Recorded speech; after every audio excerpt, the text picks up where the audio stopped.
إن الحمد لله نحمده ونستعينه ونستغفره ونعوذ بالله من شرور أنفسنا ومن سيئات أعمالنا من يهده الله فلا مضل له ومن يضلل فلا هادي له وأشهد أن لا إله إلا الله وحده لا شريك له وأشهد أن محمدا عبده ورسوله يا أيها الذين آمنوا اتقوا الله حق تقاته ولا تموتن إلا وأنتم مسلمون يا أيها الناس اتقوا ربكم الذي خلقكم من نفس واحدة وخلق منها زوجها وبث منهما رجالا كثيرا ونساء واتقوا الله الذي تساءلون به والأرحام إن الله كان عليكم رقيبا يا أيها الذين آمنوا اتقوا الله وقولوا قولا سديدا يصلح لكم أعمالكم ويغفر لكم ذنوبكم ومن يطع الله ورسوله فقد فاز فوزا عظيما أما بعد فإن أصدق الحديث كتاب الله عز وجل وخير الهدي هدي محمد صلى الله عليه وآله وسلم وشر الأمور محدثاتها وكل محدثة بدعة وكل بدعة ضلالة وكل ضلالة في النار. Mes honorables frères et sœurs, assalamu alaikum wa rahmatullahi wa barakatuh. Je ne sais pas à qui était le tour aujourd'hui de l'exposé Akhi Mohamed Amin, tu nous informes, Inch'Allah, à qui revenait le tour de faire. Suleiman, il vient pas, Suleiman. Il y a Fawzi. Fawzi, où est Fawzi? Il n'est pas là. Il n'est pas là non plus. Il y a Khalid. Il n'est pas là. Il a fait la semaine passée, Fawzi. Ah, Fawzi l'a fait. Hein. Ah, bah. Tu peux le supprimer. Redouane, il n'est pas là non plus.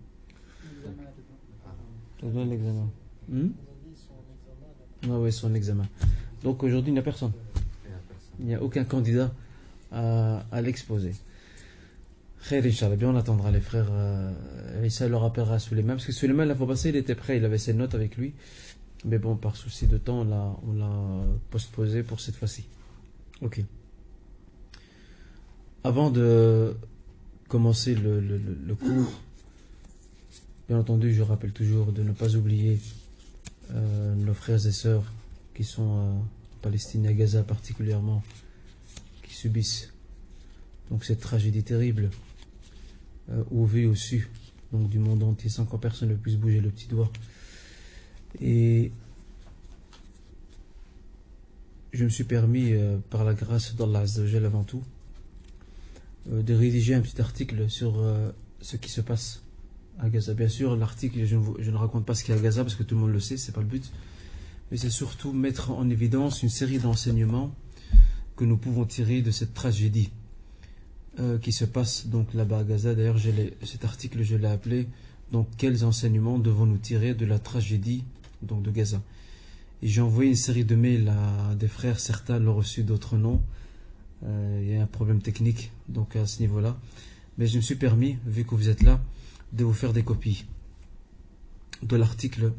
Donc il y a 2 feuilles, donc je ne sais pas qui voudrait les distribuer. Fahim. S'il te plaît. Et donc je voulais aussi demander aux frères responsables du Jardin des Jeunes si vous voulez le mettre sur le site du Jardin des Jeunes. J'essaierai de le renvoyer à nouveau sur votre adresse à vous, Inch'Allah, bien sûr celle de Mourad, afin que vous puissiez faire le nécessaire pour pouvoir donc les pages ne sont pas numérotées, de toute façon c'est très simple, hein, il faut commencer par le début, hein. Voilà, celle-là c'est la première. Donc Inch'Allah, j'envoierai donc aux frères afin qu'ils puissent le mettre sur le site donc de l'association. Et donc en tout cas ceux et celles qui nous suivent et qui n'ont pas pu avoir cet article, eh bien je verrai à recommencer à essayer de renvoyer une fois de plus par mail donc cet article que j'ai écrit par la grâce d'Allah Azza wa Jal et dans lequel je voulais mettre un peu mettre en relief, mettre en évidence nos responsabilités par rapport aux événements.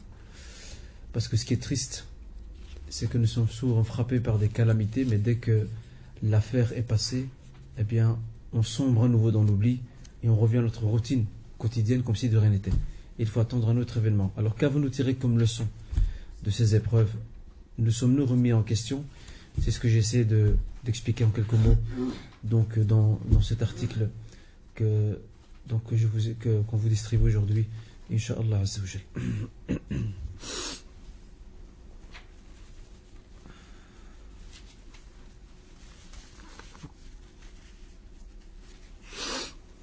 En tout cas, n'oubliez pas une fois de plus vos frères et sœurs dans vos invocations et lisez ce message avec beaucoup d'attention et qu'Allah Azza nous aide, Inch'Allah, pour la suite. Inch'Allah ta'ala. Tout le monde a reçu sa copie? C'est parfait. Très bien, donc on revient à notre cours, Inch'Allah. Nous avions la fois passée tiré quelques leçons et quelques enseignements de la prise de la Mecque. Il faut savoir que lors de la prise de la Mecque, une série d'enseignements islamiques ont été institués par le prophète, bien sûr par Allah Azza wa Jalla avant tout, par l'entremise de son messager Muhammad sallallahu alayhi wa sallam. Alors qui se rappelle de quelques-uns de ces enseignements donc, qui ont été donc, légiférés et institués durant la prise de la Mecque? Qui se rappelle? Qui sait me citer quelques exemples? Tout à fait. Entre autres, le mariage temporaire, nikah al-mut'a. Le mariage temporaire, rappelons une fois de plus, le mariage temporaire a été autorisé à 2 reprises et après il a été interdit définitivement.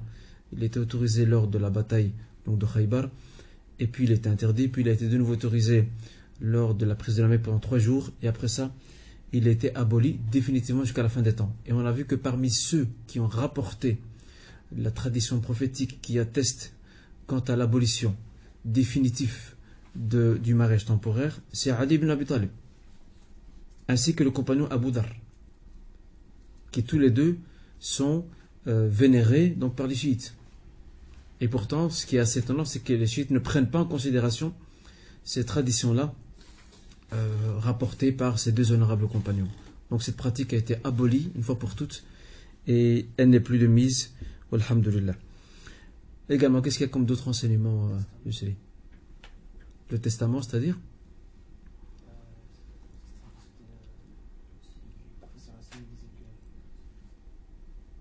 Oui.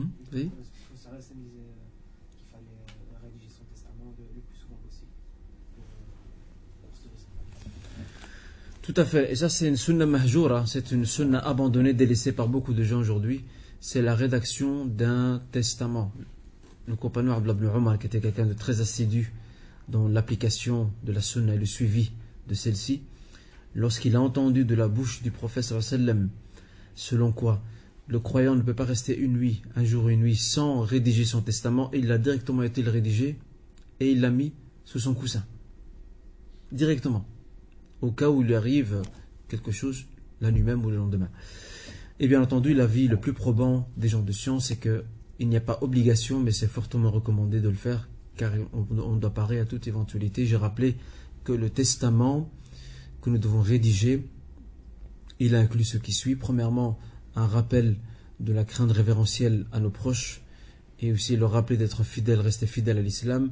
Aussi, un rappel quant aux éventuelles dettes que nous avons envers des gens. On a des dettes envers des gens, mais il faut signifier tout ça avec leur nom, etc. et le montant. Aussi, si par exemple on a une dette envers Allah Azza wa Jal. Qu'est-ce qu'une dette envers Allah Azza wa Jal? Eh bien, il y a ce qu'on appelle un nadr. Un nadr, c'est le serment. C'est lorsque tu jures ou tu promets à Dieu de faire une chose, eh bien tu dois en tenir. Je prends un exemple. L'un d'entre vous dit, si Allah Azza wa Jal me permet de réussir mes examens, je lui promets de jeûner 3 jours. Eh bien, et voilà que tu réussis tes examens. Tu es obligé de jeûner 3 jours, car tu as formulé l'intention, tu t'es engagé devant Allah Azza wa Jal. Tu dois absolument jeûner 3 jours. Mais si maintenant, entre-temps, tu meurs et que tu ne l'as pas fait, eh bien, c'est l'un de tes proches qui doit le faire à ta place. Et ça, la tradition où le prophète sallam dit, et qui est rapporté par Muslim, Man mata wa alayhi siyam, sama anhu waliyuh. Celui qui meurt et qui a son actif un jeûne, eh bien, c'est son proche qui jeûne pour lui. Alors ici, au début, les savants sont controversés en disant, est-ce que cela concerne aussi le jeûne obligatoire? La réponse est non. Sauf siyam al-nadr. Car si on reprend le contexte, sabab urud al-hadith, le contexte de narration de cette tradition, on constate que cette parole prophétique est venue suite à une question concernant le serment qu'on fait par rapport à Allah. Et c'est appuyé par une autre tradition prophétique où donc un compagnon interroge le prophète par rapport donc à une promesse que par rapport à Allah qu'a fait sa mère, et le prophète a dit, vois-tu si tu avais une dette envers quelqu'un, vas-tu la quitter? Il dit oui. Eh bien, sache que la dette d'Allah Azza wa Jal a plus de droits et il y a une plus grande primauté par rapport à celle des êtres humains. Donc, ça c'est par rapport à ce point-là. Et aussi, le testament, al-wasiyya, inclut également ce qu'on appelle le legs testamentaire. C'est-à-dire, si tu veux faire un don à quelqu'un de tes biens, quelqu'un que tu connais, qui est dans le besoin, ou un orphelin, ou qui que ce soit, tu peux le faire, mais à deux conditions. La première des conditions, c'est que cette personne bénéficiaire du legs testamentaire ne peut pas faire partie des héritiers. Regardez la sagesse de l'islam par rapport à ça. L'islam est sage dans tout ce qu'il institue. Il est très sage. Le prophète sallam dit la wasiyata li warith. Il n'y a pas de legs testamentaire pour un héritier. Vous vous imaginez qu'un héritier, non seulement il a droit à sa part, mais il a droit à un surplus. Ça va créer de la tension entre les héritiers, de la jalousie, de l'animosité entre eux. Pourquoi toi tu as droit à cette part et en plus de ça, le défunt t'accorde un droit supplémentaire? Non. Donc d'office, il n'en fait pas partie. L'autre condition, c'est que ce legs testamentaire ne peut pas dépasser le tiers des biens laissés par le défunt. Et s'il dépasse le tiers, il faut l'accord de tous les héritiers. Tous les héritiers doivent mettre par écrit. Voilà, nous sommes d'accord à ce que nous puissions donner plus que le tiers à un tel. Ok? Et par rapport au tiers, ça se réfère entre autres à ce récit avec le compagnon Saad bin Abi Waqqas qui voulait faire ce legs testamentaire. Il voulait laisser la moitié de ses biens. Le prophète lui a dit non. Il voulait donner la moitié de ses biens. Il lui a dit ne laisse pas ta famille dans la pauvreté. Alors il dit est-ce que je peux donner le tiers? Et le prophète lui dit le tiers, le tiers et le tiers c'est beaucoup déjà. Donc on s'en tient là. D'ailleurs à titre anecdotique, les savants des fois ils ont des jeux d'expression assez intéressants. Il y a un livre dans ce qu'on appelle Ilm al-Rijal, la science de la critique des narrateurs. Il y a un livre qui s'appelle Tahdhib al-Kamal. Tahdhib al-Kamal de Abu al-Hajjaj Youssef al-Mizzi. C'est l'un des élèves d'Ibn Taymiyyah, c'est un grand savant du hadith. Ibn Hajar al-Asqalani, le célèbre auteur et commentateur de Bukhari, bien plus tard, lorsqu'il est venu, il a décidé de résumer ce livre, parce qu'il a trouvé trop grand. Il a dit je vais le résumer. Et dans l'introduction, il a fait un jeu d'expression assez amusant. Il dit je vais le résumer dans le tiers, et le tiers c'est beaucoup, pour reprendre l'expression prophétique. Il dit donc les savants des fois ils ont des jeux de mots, et je ne sais pas si c'est à vous que je dis ça, quand Ibn Hajar lui-même, qui avait atteint un certain âge, selon ce que rapporte son élève le plus proche, l'imam Sakhawi, il y avait un élève dans l'assemblée qui interrompait souvent Ibn Hajar. Ibn Hajar avait pris de l'âge, et quand on prend de l'âge, on n'a plus la même patience que celle quand on est jeune. C'est plus la même chose. Et donc cet élève, chaque fois il interrompait donc Ibn Hajar. Pourquoi? Parce qu'il n'a pas assisté à certains cours précédents et il a des manquements dans ses notes. Et à chaque fois, il arrête, il interpelle, voilà, est-ce que tu peux me compléter tel hadith et tel hadith. Et à un moment donné, Ibn Hajar, il en a eu par-dessus la tête. Il était fatigué chaque fois de s'arrêter. Alors qu'est-ce qu'il a fait? Il est arrivé, pendant qu'il dictait des hadiths, il est arrivé, regardez subhanallah, la sagesse des savants. Il est arrivé au hadith de ce bédouin qui est venu interroger le prophète sallam, à savoir s'il prie les 5 prières, s'il jeûne, s'il s'occupe de la zakat, s'il fait le hajj, est-ce que c'est suffisant pour entrer au paradis? Et le prophète lui dit oui. Et c'est là que ce bédouin dit, il dit Wallahi la azidu ala hada wa la anqus. Je jure par Allah que je ne rajouterai pas là-dessus, ni je diminuerai. Ibn Hajar, lorsqu'il est arrivé à ce hadith, il a lu, il a fait Wallahi la azidu ala hada wa la anqus. Il a fermé son livre. Il dit je jure par Dieu, je ne rajouterai pas, je ne diminuerai pas. Et sur le champ, il ferme son livre. Donc il a trouvé ce hadith tout à fait opportun et adapté à la situation parce qu'il était perturbé par cet homme. Et il a profité de cette parole de ce bédouin pour conclure avec son livre et mettre fin donc à l'assemblée du hadith. C'était un fait anecdotique que je voulais vous citer absolument. Donc ça c'est par rapport à l'wasiyya. Qui sait encore me citer un autre exemple de préceptes qui ont été légiférés ou d'enseignements qui ont été légiférés ainsi de suite durant la période de la prise de la Mecque?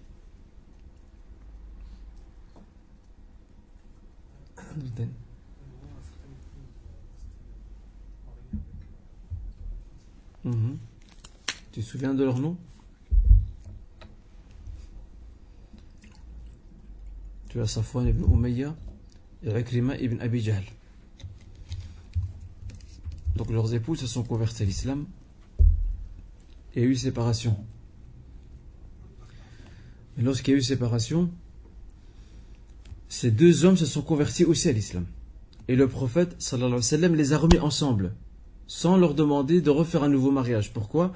Parce que lorsqu'ils se sont séparés de leurs épouses, ces deux femmes converties à l'islam étaient dans la période de viduité, al-idda. Et vu qu'ils se sont convertis avant la fin de la période de viduité, ils pouvaient revenir ensemble sans aucun problème. Donc ça, c'est quelques exemples par rapport à ce qu'on a vu. On a vu également que le prophète sallam a mis en évidence que ne dirige la prière que celui qui connaît plus, qui a une plus grande connaissance du Coran donc, que le reste de l'assemblée. Et s'ils sont tous au même niveau, au niveau du Coran, à ce moment-là, on regarde celui qui a une plus grande connaissance de la Sunna. S'ils sont tous pareils, on regarde qui est le plus ancien dans la Hijra, dans la migration vers Médine. Et s'ils sont tous pareils, à ce moment-là, on tranche par une autre manière, c'est l'âge. L'âge, le plus âgé d'entre eux, donc dirigera la prière. Et là-dessus, je vais une remarque importante. Dans nos mosquées, malheureusement, on a abandonné beaucoup de bienséances. Beaucoup de bienséances. Le prophète sallallahu alayhi wa sallam dit, dans l'adab al-jama'a, la bienséance de la congrégation de la mosquée, il dit, liyaliyali minkum ulul ahlami wal nuha, que soit derrière moi, parmi vous, ulul ahlami wal nuha, les gens sages et raisonnables, pardon. Autrement dit, les gens qui ont une certaine stature morale et sociale dans la communauté, c'est eux qui doivent se mettre au premier rang et qui ont aussi un certain bagage de connaissances. Aujourd'hui, surtout les personnes âgées, elles se disputent pour se mettre devant. Et le drame, c'est quand l'imam se trompe dans la prière par oubli, parce que ça peut arriver, eh bien, il n'a personne derrière lui pour le corriger. Il ne sait pas comment faire. Il ne sait pas corriger. Il ne sait pas le corriger. Alors, on a malheureusement abandonné cela, et s'ajoute à ça que certains frères qui ont un certain bagage de connaissances, souvent ils s'effacent. Alors que normalement, ces frères-là, qui ont un petit bagage de connaissances, ou un grand bagage, comme vous voulez, et qui sont sages, Inch'Allah, ils doivent essayer de s'avancer, se mettre devant. Être derrière l'imam. C'est comme ça que faisait le prophète, et ça c'est une bienséance. Adab al-jama'a, parmi les bienséances de la congrégation qu'on a abandonné aujourd'hui dans beaucoup de mosquées. Alors, on s'étonne après que nos assemblées sont minées par les divisions, par les mésententes, etc. Pour aller plus loin, Inch'Allah, dans ce que nous avons découvert comme enseignement, parmi les enseignements qui ont été aussi légiférés donc à la Mecque et ainsi de suite, vous avez aussi l'interdiction de vendre de l'alcool, la chair des bêtes mortes, ainsi que les statues. Oui, 11e. Et là, on a le hadith rapporté par Muslim du compagnon Jabir ibn Abdillah, qui dit qu'il a entendu le prophète sallallahu alayhi wa sallam dire: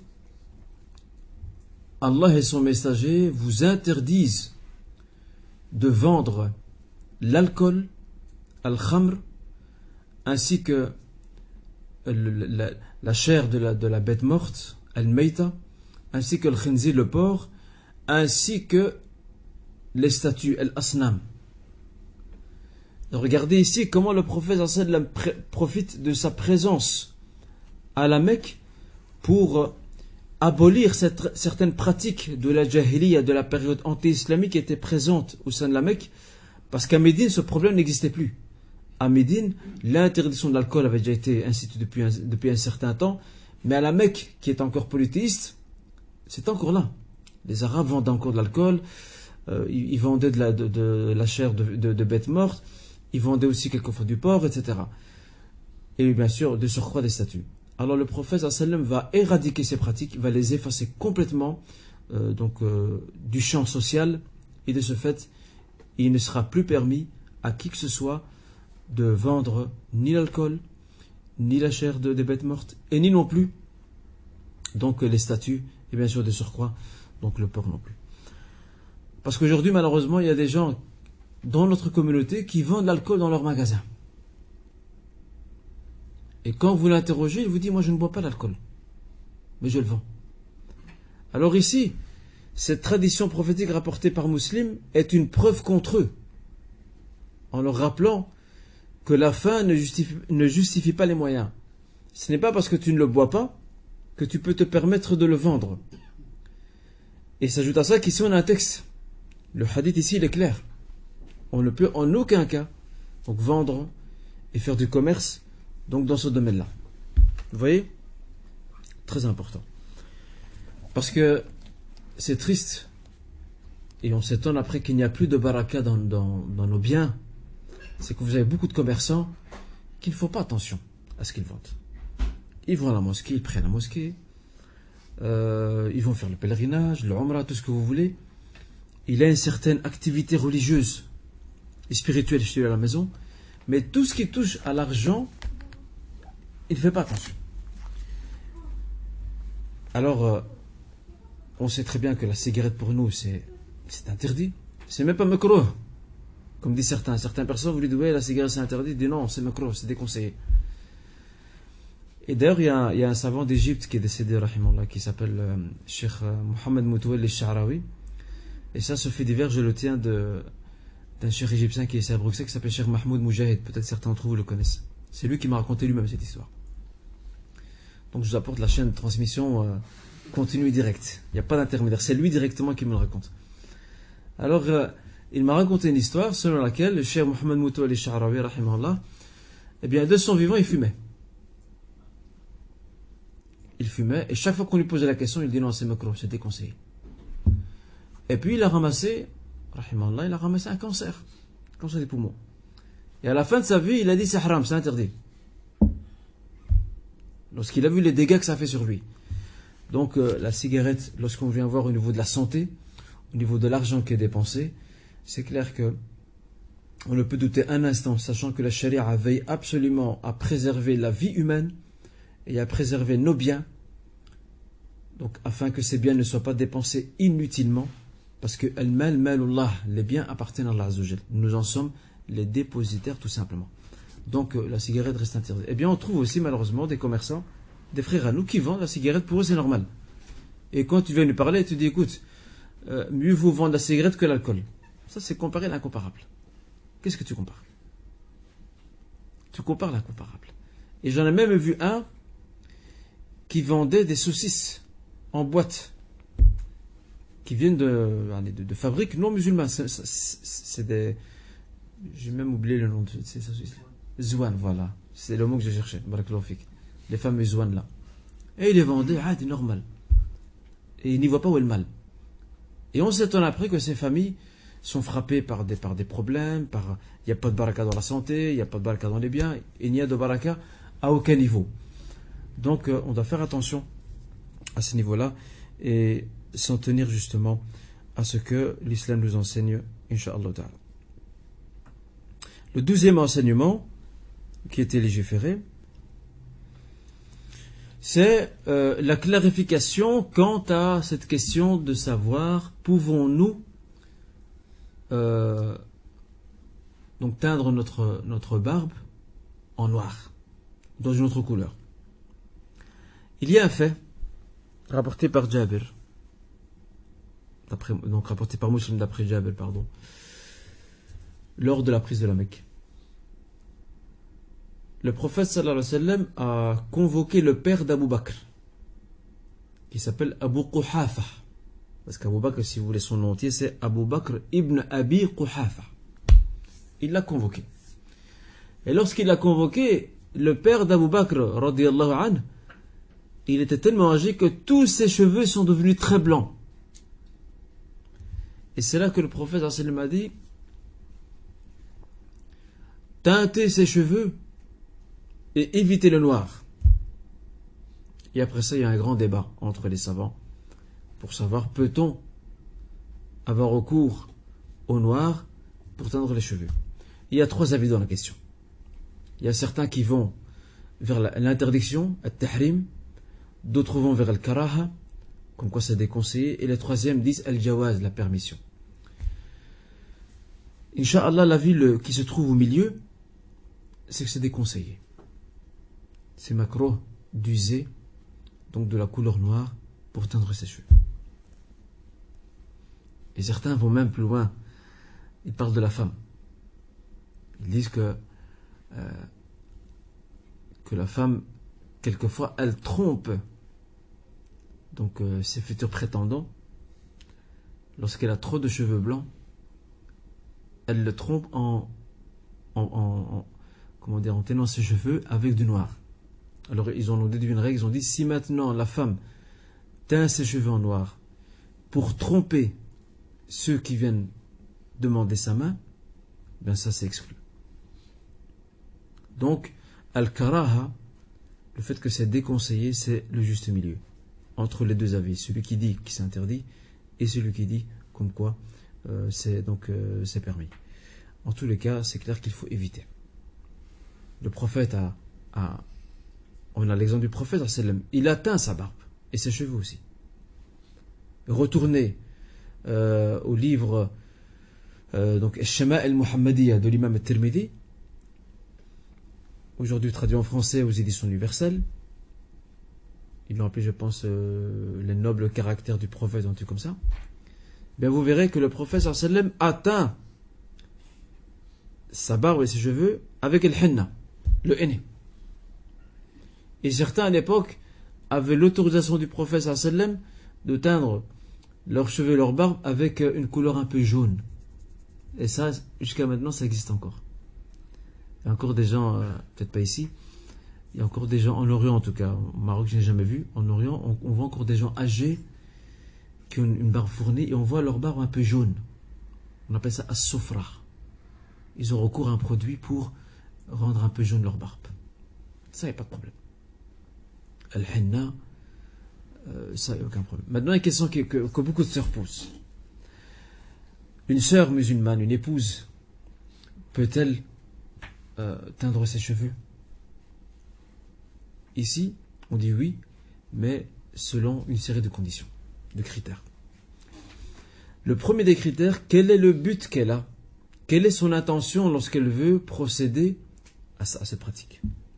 C'est quoi? C'est de ressembler à une certaine mode qu'elle voit à la télévision? Si c'est ça, l'intention est mauvaise. En revanche, si elle fait ça pour plaire à son mari, il n'y a pas de problème.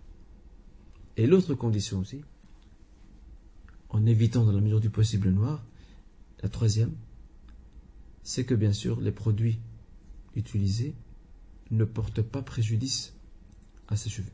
Parce que des fois ça nuit aux cheveux. Et déjà il y a même des femmes donc, européennes, occidentales, non musulmanes, qui ont dû porter sur leur tête un sort de fichu pour cacher leurs cheveux. Pourquoi? Parce que leurs cheveux ne ressemblent à plus rien. Il y a toutes les couleurs dessus. Parce qu'elles passent leur temps à teindre des cheveux. Une fois c'est en bordeaux, une fois c'est en noir, une fois c'est en je ne sais quelle couleur. Et avec le temps, les cheveux n'arrivent plus à supporter ce changement multiple de couleurs. Et voilà, l'arc-en-ciel. Et on sait comment ça se termine. Donc faire attention à ces produits qui soient le plus simple possible par rapport à ça. D'accord? On arrive maintenant au dernier enseignement que nous pouvons tirer ou qui a été légiféré et institué lors de la prise de la Mecque. Ça concerne l'interdiction formelle d'intercéder en faveur d'une personne qui doit subir une peine. Il y avait une femme qu'on appelle Al-Khathamiyya. Cette femme, elle a donc dérobé un objet. Alors elle était condamnée à ce qu'on lui coupe la main. Et que s'est-il passé? La famille de cette femme s'est présentée chez Oussama ibn Zayd.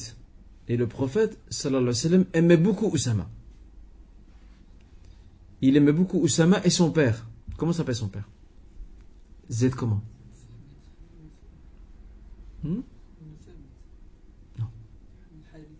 ibn Haritha. Son père s'appelle Zayd ibn Haritha. Le prophète sallam aimait beaucoup Zayd ibn Haritha, qui d'ailleurs était, avant l'islam et au début, son fils adoptif. Et il aimait aussi le fils de Zayd, qui est Oussama. Il l'aimait beaucoup. À l'instar de Anas aussi. Le prophète avait quelques bambins, il les aimait beaucoup.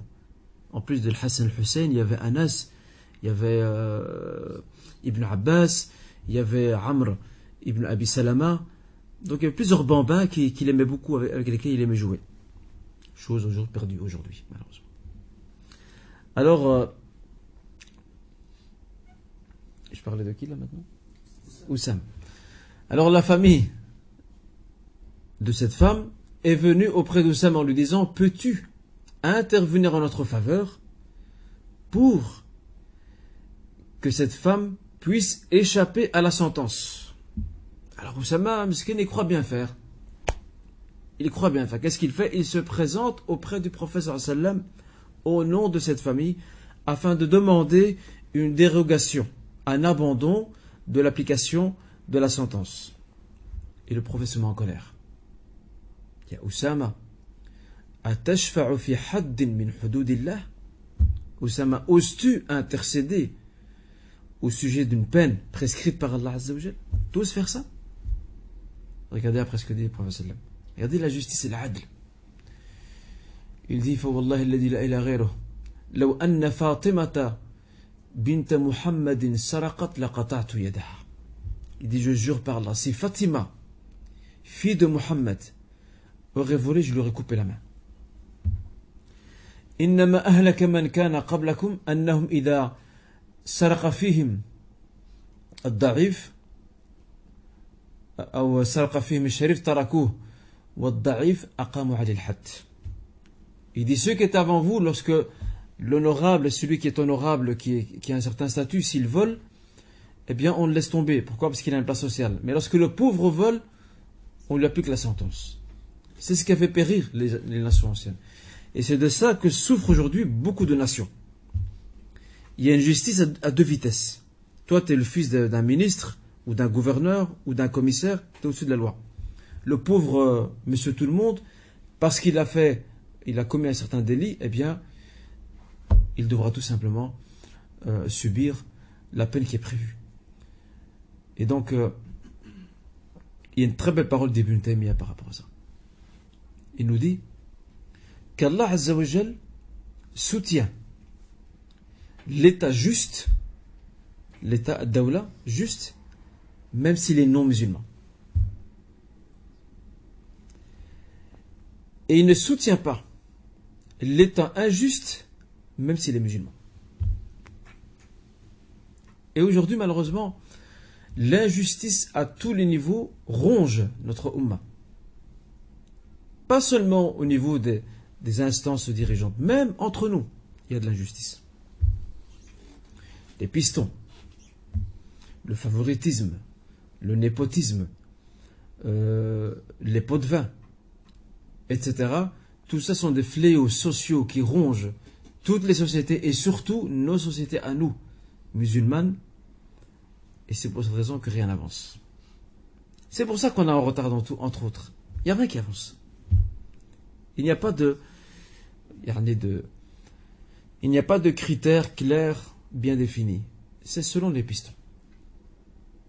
Donc toi, tu n'as pas droit à ce verre, mais parce que tu connais quelqu'un qui travaille dans les bureaux, alors tu l'auras. Nous, on ne parle pas de quelqu'un qui a droit à ça, mais qui a du mal à l'obtenir. Là, tu peux passer par des pistons, il n'y a pas de problème, s'il peut t'aider. Parce que là, il t'aide dans le bien. Nous, on parle de quelqu'un qui n'a pas droit à ce verre, et qui l'obtient quand même. Ça, c'est grave. Sans parler de l'injustice sociale, qui ronge aussi les sociétés. Et d'ailleurs, il y a un article dans le journal Le Monde, il y a quelques mois, ils avaient mis un beau titre. Ils avaient mis l'injustice sociale tue. Et c'est vrai, elle tue. Au niveau international, maintenant, ce qu'on voit par rapport à Gaza, ça donne l'injustice. Tout le monde se tait. L'État d'Israël a droit à l'impunité la plus totale, fait ce qu'elle veut, et personne ne bouge. En revanche, si c'était un État musulman ou un pays musulman qui aurait fait ce qu'Israël fait maintenant, alors là on aurait réuni la nuit. Au moment même on aurait réuni le Conseil de sécurité, on aurait sorti un décret, une résolution condamnant cet État, le mettant en quarantaine. Comme ils ont fait avec l'Irak lorsque l'Irak a pris le Koweït. C'est 2 poids 2 mesures. Et la violence, l'extrémisme, le terrorisme, toutes ces formes de violence ne s'arrêteront jamais tant qu'on n'attaque pas les problèmes à leurs racines. Si on ne donne pas un peu de justice aux gens, si on ne leur reconnaît pas leurs droits, si on use de la violence contre eux, si on use de la répression contre eux, si on use de l'arbitraire contre eux, si on fait preuve d'injustice, s'il y a 2 poids 2 mesures, il ne faut pas s'étonner que tout ça, que tous ces facteurs-là ne font qu'alimenter la violence sous toutes ses formes. Et c'est ça le problème donc d'aujourd'hui. Donc, regardez comment le prophète sallam met en évidence le fait que si sa fille aurait volé, il aurait coupé la main. Alors les Occidentaux, ils ont une vision toujours très fantasmique par rapport au fait de couper la main au voleur. Ils croient que c'est comme chez le boucher, tu tends ta main, on coupe. Il y a une hache, tu tends ta main, ferme les yeux, hop, et on est parti. C'est pas comme ça que ça marche. C'est pas comme ça que ça marche. Il faut savoir que il y a plusieurs types de vols. Le vol que l'islam condamne et pour lequel il punit sévèrement, c'est le vol avec effraction. Quand tu forces quelque chose, tu as un coffre, tu es venu, tu l'as cassé, tu l'as forcé, tu as volé ce qu'il y a dedans, et bien sûr, on voit la situation financière de la personne, on voit aussi le montant qui a été volé ou la valeur de ce qui a été volé, tout ça entre en considération chez les juges al-Qadi. Et s'il voit que toutes les conditions sont réunies, eh bien, on lui coupe la main afin que ça lui serve de leçon. Et il faut savoir que couper la main au voleur, c'est pas propre à l'islam.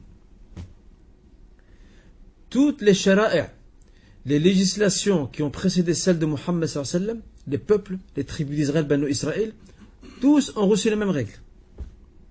Mais aujourd'hui, on se focalise uniquement sur l'islam. Vous comprenez? Mais bien sûr,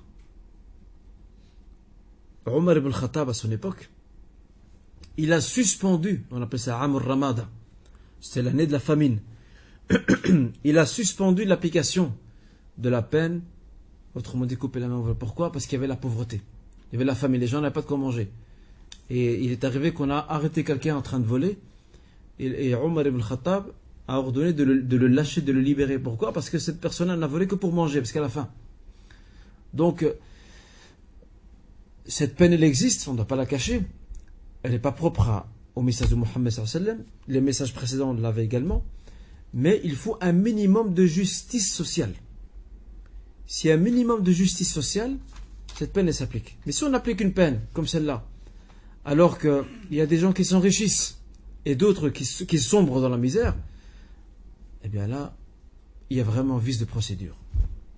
Il y a vice de procédure. Il faut garantir à tout le monde ce qu'on appelle al-kifaya, le minimum de suffisance, afin que chacun puisse avoir ce qu'on appelle al-aishul karim, une vie décente et digne. Il faut garantir ça à tout le monde. Et lorsque tout le monde a une vie décente et qu'elle vit normalement, eh bien à ce moment-là, si demain quelqu'un vole par infraction, ben là c'est clair que, et qu'il répond à toutes les conditions, et qu'on l'attrape bien sûr, là on ne sait rien faire pour lui. Donc c'est une question qui méritait développement. Donc, et ainsi donc nous avons terminé ce qui a trait donc aux enseignements que nous pouvons tirer, ou plutôt les enseignements qui ont été légiférés lors de la prise de la Mecque. Je voudrais maintenant vous faire une introduction quant à un nouvel événement. La prise de la Mecque marque la chute du camp de Quraysh, politique et militaire. La Mecque est entre les mains des musulmans. Quraysh, c'est tout, elle s'est résignée, elle s'est pliée. Les chefs notoires de Quraysh se sont convertis à l'islam. À leur tête, Abu Sufyan. Le petit problème, c'est que la prise de la Mecque, même si elle a engendré une vague de conversion de la part d'une série de tribus dans toute l'Arabie, elle ne va pas empêcher certains de se cramponner, de rester fidèles à leur voie ancienne. Qu'est-ce que ça veut dire ça? Ça veut dire ici que certaines tribus arabes, très peu nombreux certes, certaines tribus arabes ont vu d'un très mauvais œil la chute de la Mecque et n'ont pas voulu céder. Et parmi ces tribus, la tribu des Hawazin, qui se trouve à Taïf, et surtout sa branche principale, Thaqif.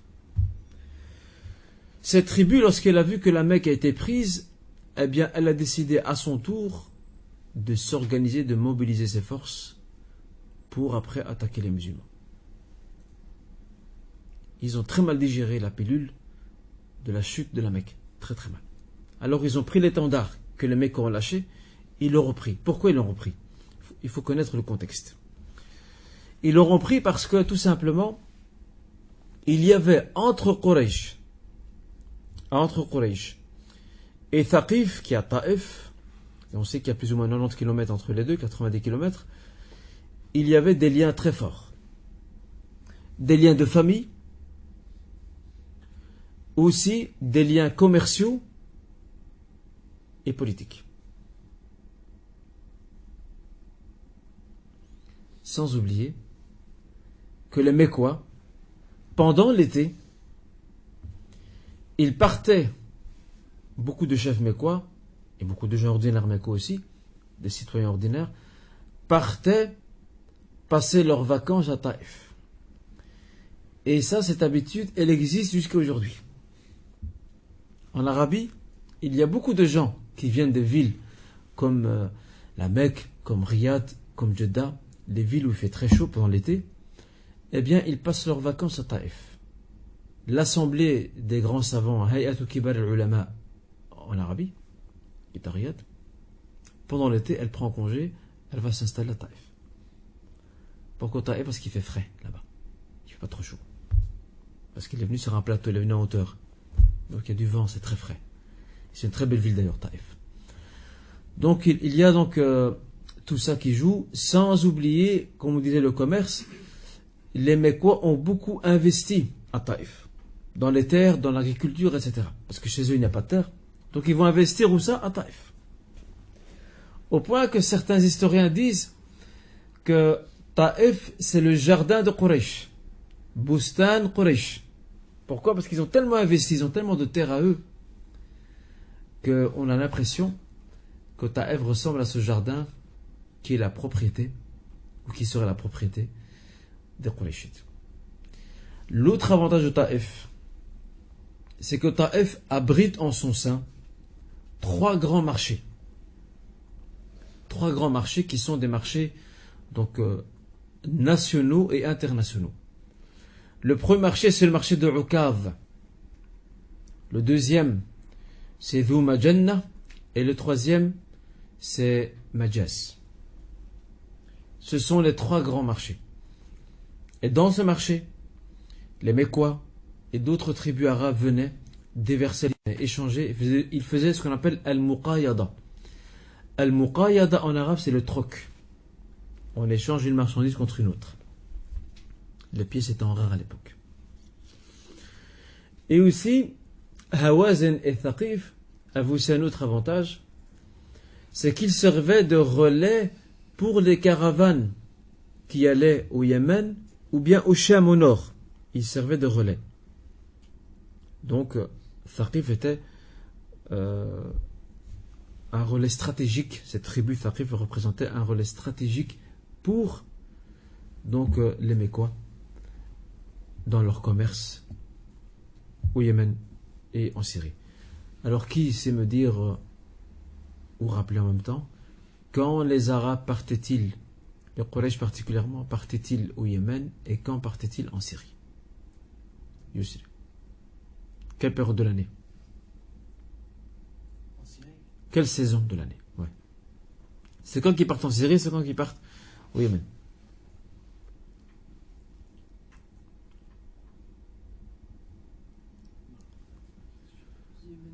Il y a une sourate même qui parle d'eux. Il a fait Quraysh. Il a fait Quraysh, il a fait cette sourate parle de deux voyages. Le voyage de l'hiver et le voyage de l'été. Le voyage de l'hiver, quelle était sa destination? Et le voyage de l'été, quelle était sa destination? Laissez-le, oui. C'était l'été. Oui. Et l'autre, c'était. Pourquoi? Donc, si je comprends bien, en été, ils allaient en Syrie. Et en hiver, ils allaient au Yémen, c'est ça? C'est ça que tu as dit? Pourquoi? Il y a une raison derrière ça. La température. Explique la température. Au Yémen, comme ils vont en hiver, la température n'est pas si forte que ça. Enfin, elle est moyenne. Et l'été en Syrie, la température n'est pas très chaude, elle n'est pas très élevée, elle est aussi la température moyenne. Et pour le commerce, c'est. Très bien. Tu n'étais pas loin en réalité. Tu as donné une bonne partie de la réponse. Il faut savoir que les Arabes ne sont... En tout cas, à l'époque, aujourd'hui, ça a changé malheureusement. Mais les Arabes à l'époque, ils ne sont pas habitués au froid. Ils ne supportent pas le froid. Ils supportent la chaleur. Ou alors un climat doux. Alors ils ne savent pas aller en hiver en Syrie. C'est pas possible. Il fait trop froid en Syrie. Syrie, c'est au nord. Alors qu'est-ce qu'ils font en hiver? Ils vont, comme tu as dit, ils vont au Yémen. Parce que Yémen, pendant l'hiver, il fait frais. Et en été, ils vont en Syrie, car le climat de la Syrie correspond au leur. Donc, ils n'ont pas besoin de s'adapter. Ça, c'est par rapport à ça. Le prophète sallallahu alayhi wa sallam avait compris depuis très longtemps ce que représentait Taïf comme lieu stratégique. Parce qu'il voit les liens très forts, les liens très étroits qui ont été tissés entre d'un côté les Mécois, Quraysh, et d'un autre côté Thaqif, donc à Taïf. Et je reviens un peu sur les marchés si vous me permettez. Ces marchés, comme je disais, c'était un moment de rassemblement pour toute l'Arabie, mais aussi pour des caravanes étrangères à l'Arabie, extérieures à l'Arabie, qui venaient aussi vendre leurs produits. Il y avait des produits chinois, il y avait des produits indiens, il y avait de tout. Des produits d'Éthiopie aussi qui étaient vendus dans ces marchés-là. Et c'était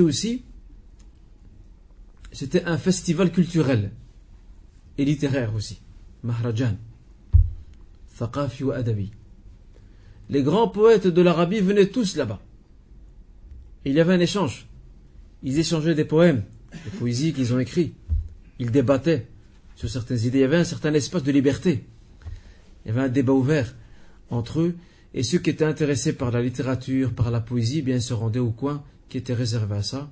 Et selon certains historiens, le coin réservé, ou le stand, si vous voulez, pour reprendre l'expression moderne, réservé à la littérature, faisait toujours salle comble. Il y a beaucoup de monde. Parce qu'attention, malgré que les Arabes sont analphabètes, ils aiment bien la poésie. Ils aiment beaucoup la poésie. Et ce n'est pas étonnant. Ce sont des gens qui sont éloquents. Ils sont éloquents. La langue arabe, pour eux, elle est innée. Ils n'ont pas dû l'apprendre. Nous, aujourd'hui, notre langue arabe, elle n'est plus innée.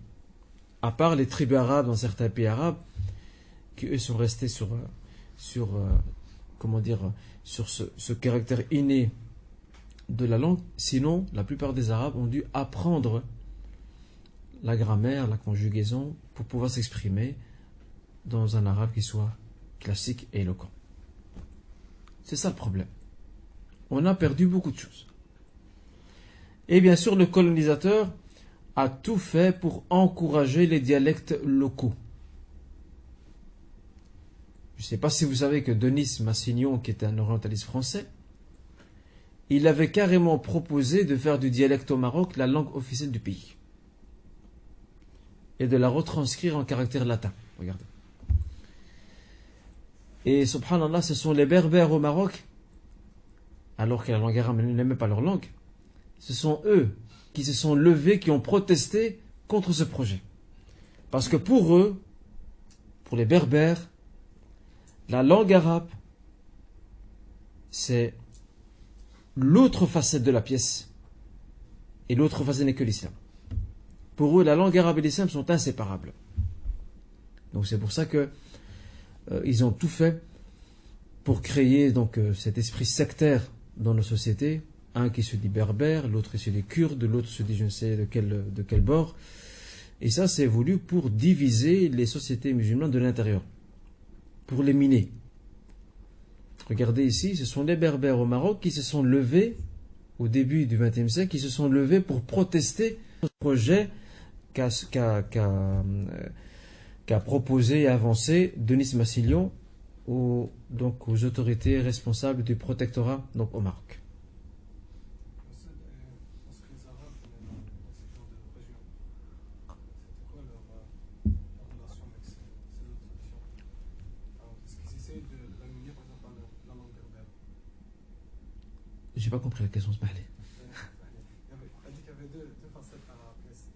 Mais lorsque les Arabes musulmans, quand ils sont arrivés dans le pays, Oui. est-ce qu'ils ont essayé de l'amener la langue berbère?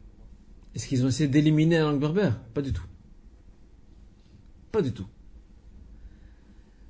Il faut savoir que nos pays du Maghreb, qui étaient berbères avant l'arrivée de l'islam, aujourd'hui, les Maghrébins aujourd'hui ont différentes origines. Il y en a qui sont restés berbères depuis la nuit des temps. Il y en a qui étaient berbères, mais qui avec le temps ont perdu leur langue, ils se sont arabisés. Et il y en a qui étaient arabes, ils sont devenus berbères. Et il y en a qui sont restés arabes depuis le début. Ils ont des origines arabes, dès le début. Vous voyez, ils sont venus avec des tribus arabes. Il ne faut pas oublier qu'il y a des tribus qui ont émigré. Je prends l'exemple Al-Kettani, c'est une très grande famille au Maroc, à Fès particulièrement. Eh bien, vous trouvez des Kettani en Palestine. Des Palestiniens qui portent ce nom-là. En fait, c'est tout simplement, ce sont des Palestiniens, mais d'origine marocaine.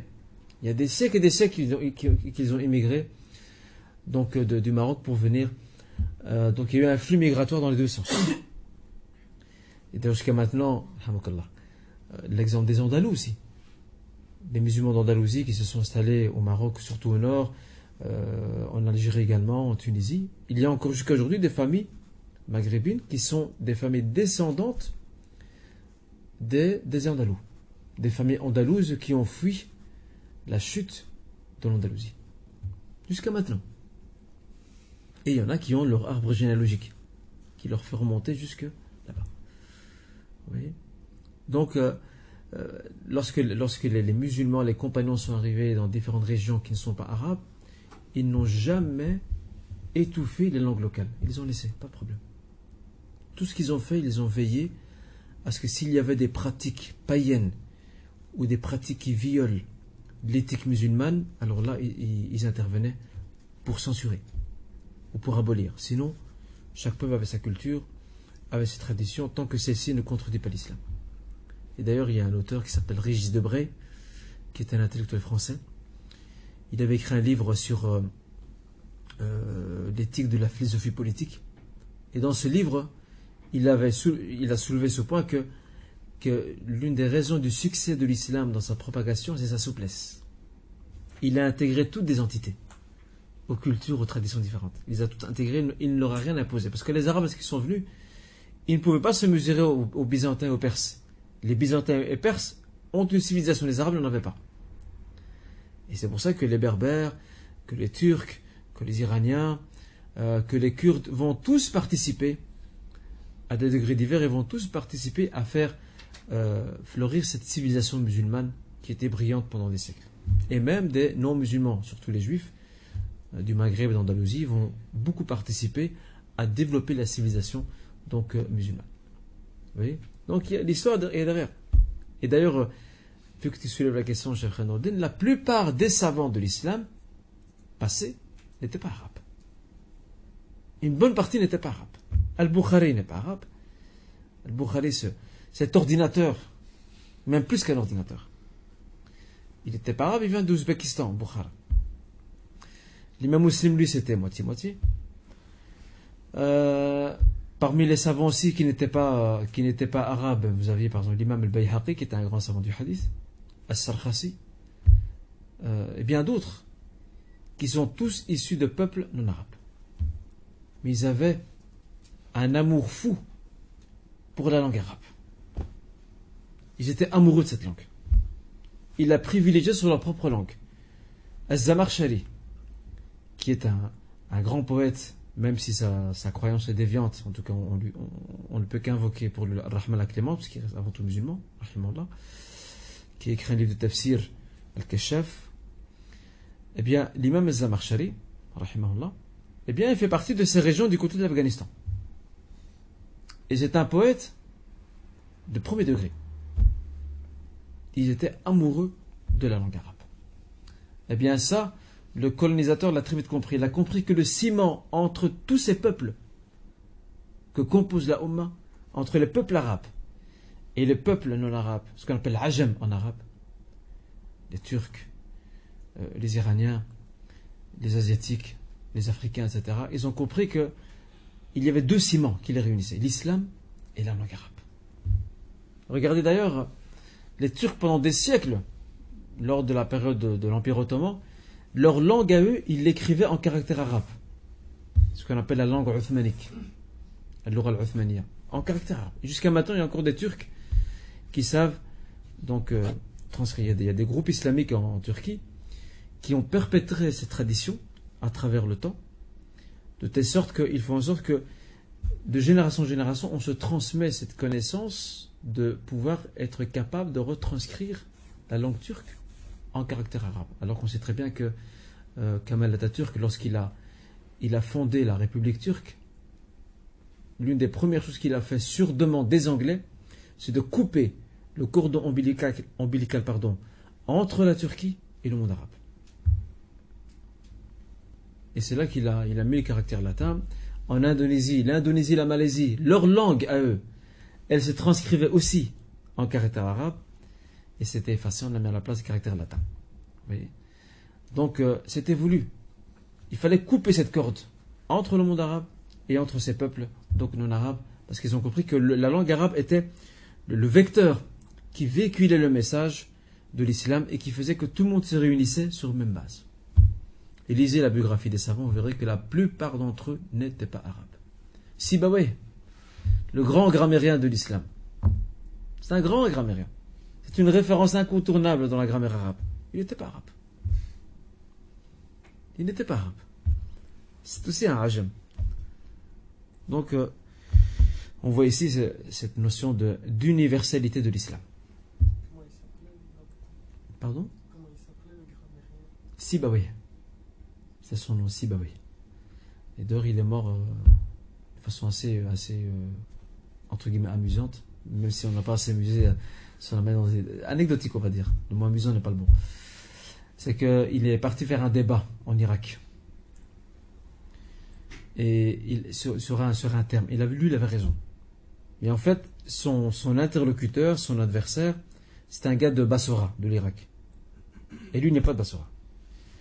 Et ce qui fait que tous les gens qui étaient présents dans le public, qui étaient de la ville, par nationalisme, ils sont tous rangés du côté de l'autre, contre lui, alors que c'est lui qui avait raison.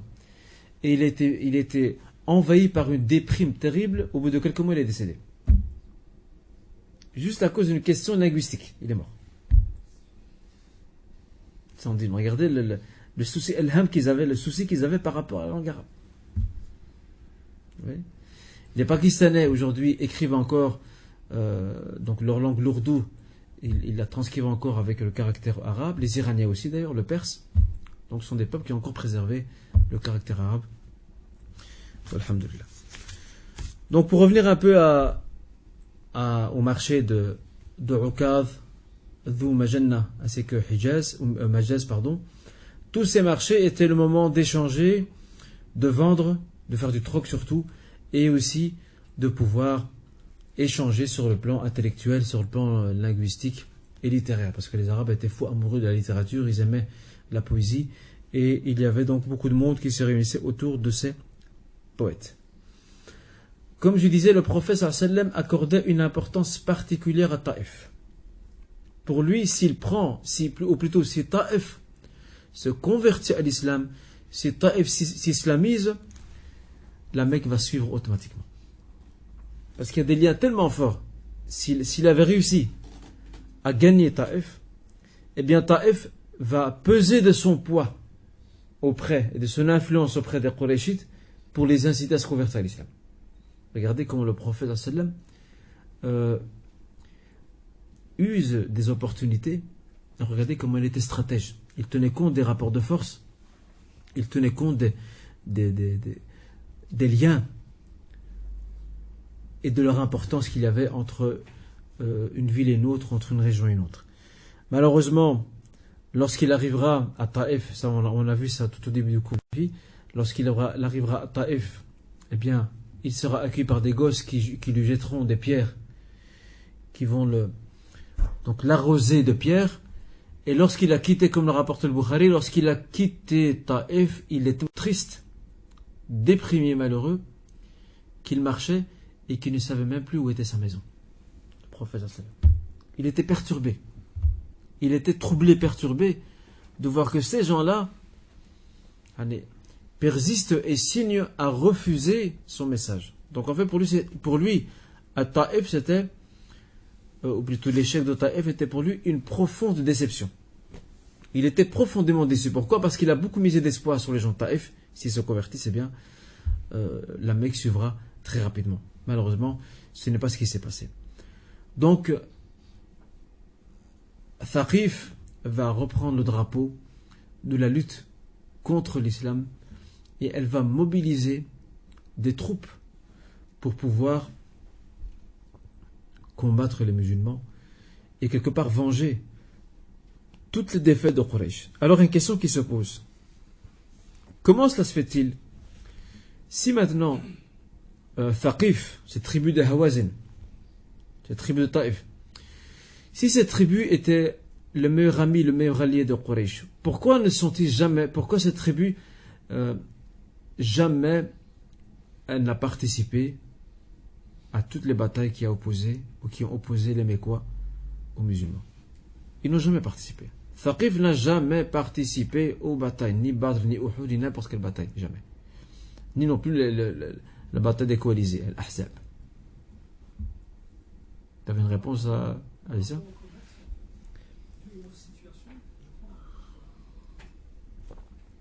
Mais normalement, ils devraient prêter main forte. Oh, mais quoi, c'est leurs alliés. Elle est sur un plateau. Elle est en hauteur. Là maintenant, je ne sais pas te la situer comme ça de mémoire. En tout cas, elle est sur une hauteur. C'est pour ça d'ailleurs que le climat y est doux.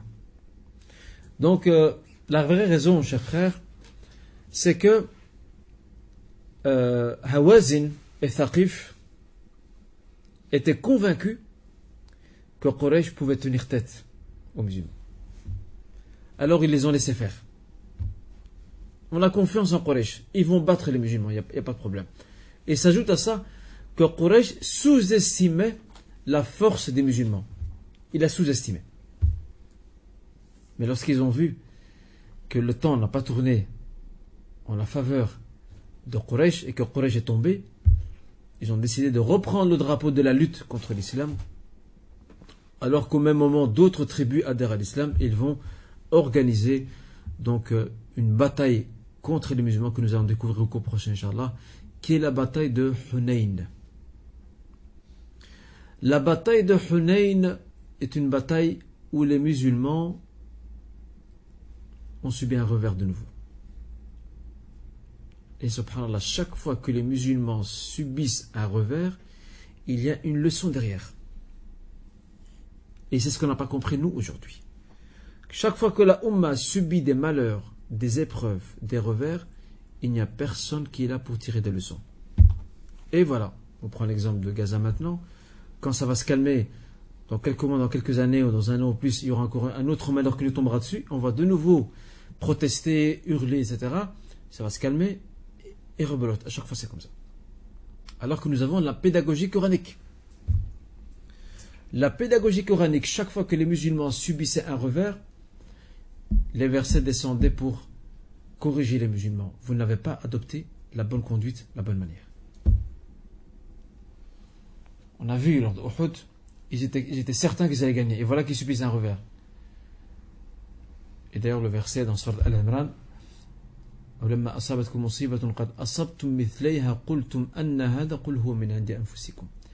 lorsque vous avez subi un revers alors que vous en avez fait subir le double à votre adversaire, et maintenant vous subissez un revers, vous dites mais pourquoi? nous sommes atteints par cette disgrâce. Qul huwa min indi anfusikum. Ne faites de reproches qu'à vous-même. Vous en êtes pleinement responsable. Regardez comment le Coran il éduque les musulmans à se remettre en question dans tous les moments d'épreuve et dans les moments de revers, parce qu'il y a des revers, afin qu'elle puisse à l'avenir donc corriger sa trajectoire et se mettre sur une bonne voie. Eh bien, Hunayn, c'est pareil. Les musulmans étaient un peu trop sûrs d'eux, de par leur nombre.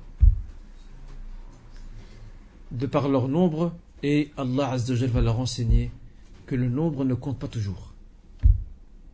Le nombre n'est pas toujours un critère de victoire. La preuve, Badr, 300 soldats musulmans, 900 du côté des mouchriquines, 3 fois plus qu'eux. Et pourtant, ils ont été battus d'une façon humiliante, les politistes. Et dans l'histoire, il y a d'autres faits où les musulmans étaient minoritaires. Salah ad-Din Ayyubi, qu'est-ce que valait son armée par rapport à celle des croisés, qui sont 10 fois plus nombreux que lui, et pourtant il les a battus. Parce qu'il y avait taqwa Allah Azza wa Jal, il y avait la crainte révérentielle d'Allah Azza wa Jal, il y avait la confiance en Dieu, il y avait cette vocation qu'ils avaient de servir leur religion, et c'est comme ça qu'Allah subhanahu wa ta'ala a donné la victoire à cet homme. Et puis il y a aussi al-akhd bil asbab, user de tous les moyens possibles pour arriver à la victoire. Pas seulement tu dis c'est bon, on est pas nombreux, on va gagner, Allah est avec nous. Il n'y a pas que ça. Tu dois user de la ruse. C'est ce que faisait Salah ad-Din Ayyubi. Il déversait dans tous les puits et dans certaines rivières, des petites rivières, du poison. Et chaque fois qu'il y avait un bataillon croisé qui passait, et c'est des Européens, ils ne sont pas habitués à la chaleur de ce pays-là, ils venaient boire, et il y avait au moins peut-être une trentaine, quarantaine qui mouraient sur le champ. Pourquoi ils mouraient? Parce qu'ils sont empoisonnés par l'eau. Et c'était une guerre psychologique contre eux. C'était un fin stratège. Il avait moins d'hommes qu'eux, mais il s'est organisé. Il y avait la crainte d'Allah Azza wa Jal. Il y avait aussi la prière, les invocations, la ruse militaire. Et il a eu à la fin le dernier mot. Et même les Européens après ont commencé à le vanter. Pourquoi? Parce qu'ils n'ont jamais vu un chef militaire aussi juste et clément. Qui est juste. On a l'exemple de Richard Cœur de Lion, ce roi chrétien qui venait d'Angleterre, qui était gravement malade. Salah ad-Din Ayyubi lui envoie son médecin personnel. Il dit va soigner cet homme-là. Alors les Européens s'étaient perturbés. On n'a jamais vu ça. Tu nous envoies un médecin, toi tu es notre ennemi, tu nous envoies un médecin. Normalement, dans tes prières, tu dois être en train d'invoquer ton Seigneur qu'il mette fin à ses jours à ce chef. Eh bien non.